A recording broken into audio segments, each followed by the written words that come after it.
आप यकीन मानिए कि ये शब्द मेरे से मुंह से निकलने में इतनी कठिनाई हुई कि कैसे इन शब्दों को मैं व्यक्त करूं उस मां के लिए।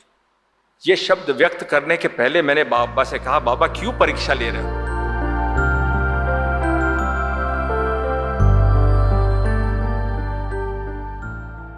समर्पण की एक बड़ी अच्छी परिभाषा मैंने पढ़ी थी, उसमें यह था कि जब हम तत्व मां में लीन हो जाता है, मां जिसको हम कहते हैं मेरा नहीं, जब हम आहुति डालते हैं ओम भूर्भुवः स्वः इदम न मम इदम स्वाहा, तो जब वो मां शब्द है नहीं, मैं नहीं, अहम जब मां में लीन हो जाता है तब हम आत्मलीन हो जाते हैं। जब हम आत्मलीन हो जाते हैं तो स्वयं ईश्वर आपकी बागडोर अपने हाथ में ले लेते हैं और सारे कार्य वही करते हैं और उसकी क्रेडिट हमें दे देते हैं। ऐसी एक घटना अफ्रीका की है और वो भी एक बड़ा अच्छा दृष्टिकोण है कि बाबा किस तरह आपकी मदद करते हैं और किस तरह से आप में सुधार लाने का प्रयत्न करते हैं। अफ्रीका के घने जंगलों की बात है। बाबा के 60वें वर्षगांठ के 85 के दूसरे ही साल हमको घाना में मेडिकल कैंप करने का एक अवसर मिला। वो बड़ा मेडिकल कैंप था। उस समय एजुकेशन ह्यूमन वैल्यू की एक बहुत बड़ी वहाँ पर जिसको हम कहते हैं गोष्ठी होने वाली थी, जिसमें भारत के काफ़ी बड़े लोग, जिसमें इंदुलाल शाह, मिस्टर श्रीनिवासन और बड़े बड़े जो वाइस चांसलर और सारे विश्व के लोग आए हुए थे।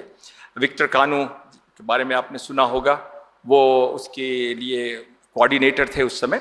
मुझे एक गांव दिया गया, उसका खासकर उस गांव में भेजने का ये जरिया था कि वहाँ के लोगों में अभी भी, जिसको हम जैसे हमारे यहाँ गांव में ओझा होते हैं लोग बाग, ये मंत्र चावल भूत पिशाच इस तरह से उतारने का काम करते हैं, उनकी इसको वो दूर करना चाहते थे और वो बताना चाहते थे कि जो टीकाकरण हो रहा है, जो वैक्सीनेशन हो रहा है, ये ज़रूरी है ताकि लोगों को ऐसी बीमारियां ना हो जिनसे बचाव हो सकता है।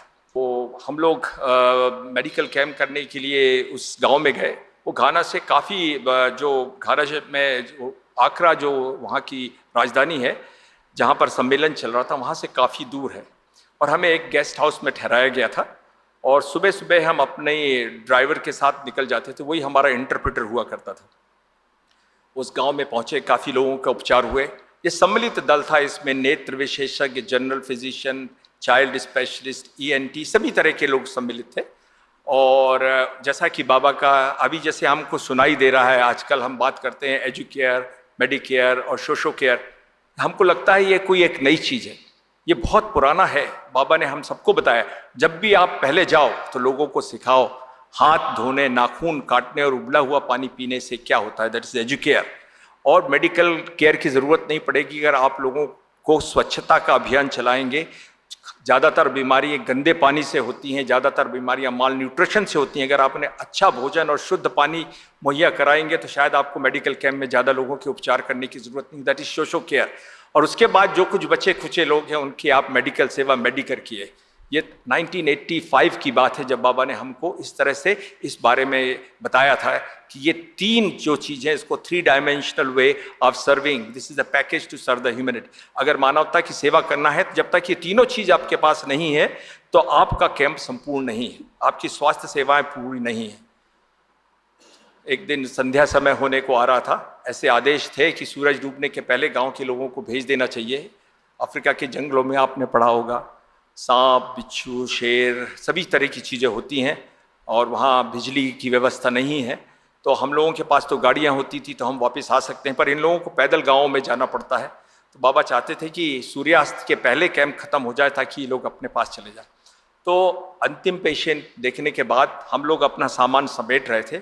उस समय एक 22 या 23 साल की एक युवती, अफ्रीकन युवती आई कैंप में और उसके गोद में एक बच्चा था।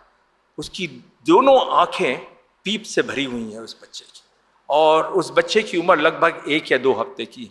जो लोग यहाँ डॉक्टर हैं वो जानते होंगे, इस बीमारी को ऑफ्थेल्मिया नियोनेटरम कहते हैं।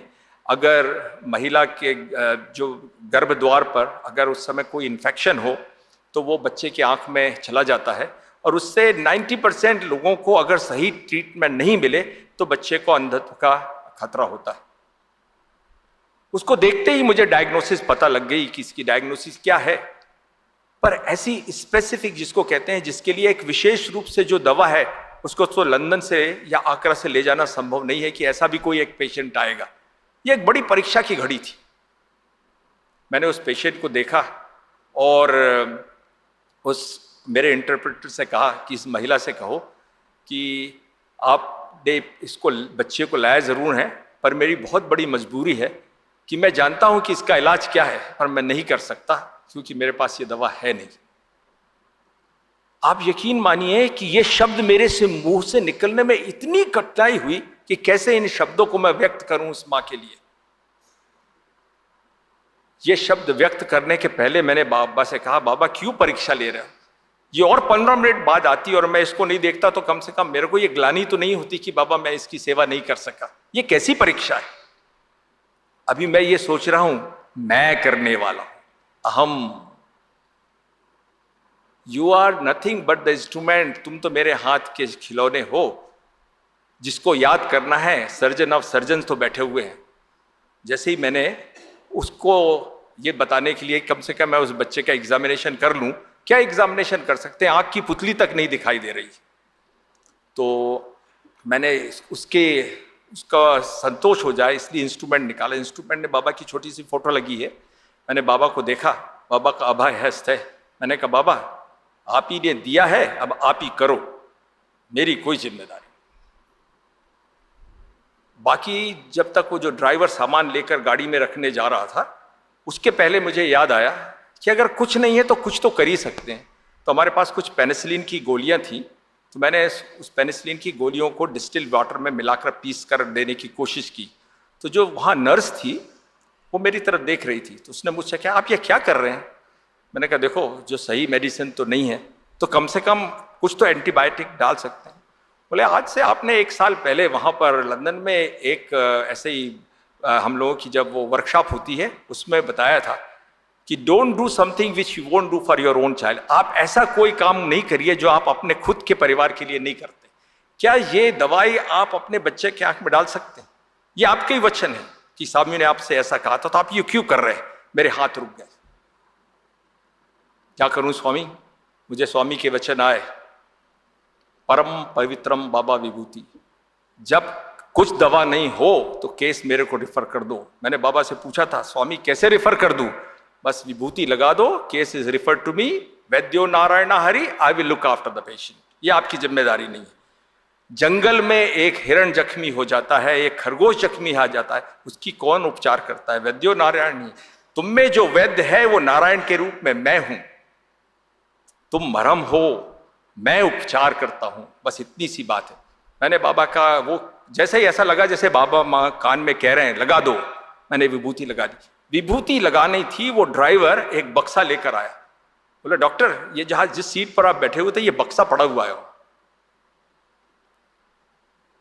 हम लोग जब कैंप में जाते हैं तो आप यकीन मानिए बाबा का आदेश है कि किस बॉक्स में क्या चीज रखी जा रही है, नीडल से लेके कितनी सिरिंज है, कितनी दवाइयां हैं, एक एक का बाबा ने वो कहा है कि पहले कस्टम को भेजिए, उसकी एक एक कॉपी बॉक्स पर लगाइए और एक कॉपी आपके पास रखिए। ना तो कस्टम के पास इतना समय है कि वो सारे बॉक्स खोल के देख सके, ना आपके पास इतना समय है कि आप एक एक बॉक्स खोल कर दिखाएं। आप उनसे कहिए एक बॉक्स खोल कर देख लें। शुरू में वो 2-3 बॉक्स खोल कर देखते थे। उसके बाद जैसे ही उन्होंने देखा सत्य साई बाबा, तो वो कोई बॉक्स नहीं खोलते। तो उनको मालूम था कि ये लोग धर्माचर, धर्म का आचरण करते, सत्यम वद, सत्य बोलते हैं, इसलिए इसमें कोई ऐसी बात हो ही नहीं सकती।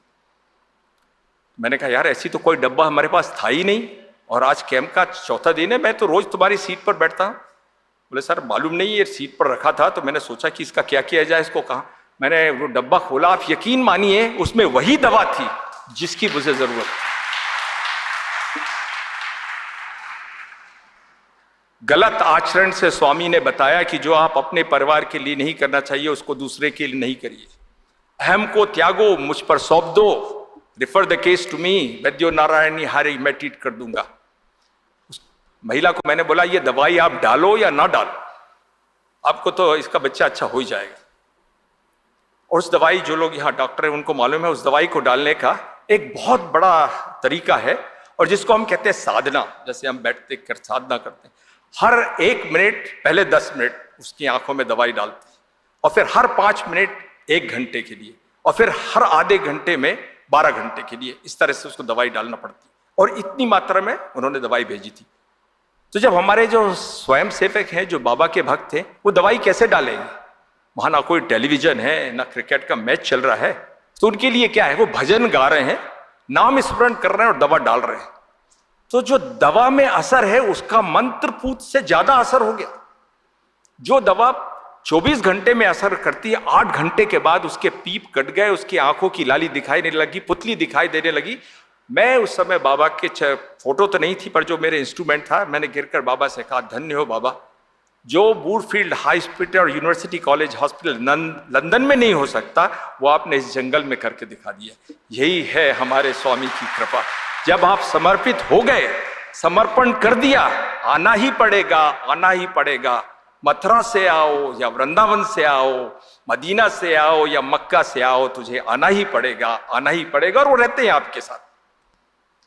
कैंप खत्म हुआ, काफी दिन बाद मौका मिला बाबा के यहां आने का।